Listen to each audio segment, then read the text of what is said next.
Nakisaya sa Dinagyang Festival sa Iloilo ang ilang taga New Zealand. Sa videong ito, maririnig ang chanting sa itinanghal na haka ng Maori youth performers. Ang haka ay isang traditional war dance ng mga katutubong Maori sa New Zealand sa pamamagitan ng malakas na boses at matapang na mga galaw. Ginagawa rin daw ito bilang pagbati sa mga bisita, pagbibigay respeto sa mga yumao at pagpupugay sa mga ninuno.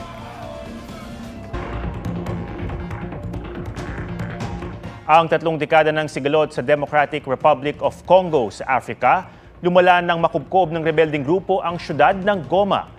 Nilusob ng mga armadong rebelde sa sentro ng syudad sa Eastern Congo.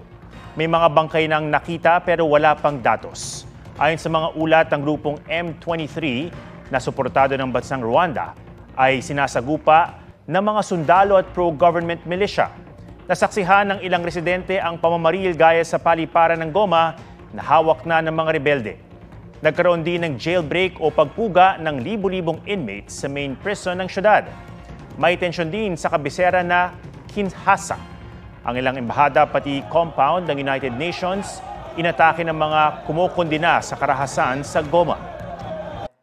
Huwag magpahuli sa mga balitang dapat niyong malaman. Mag-subscribe na sa GMA Integrated News sa YouTube.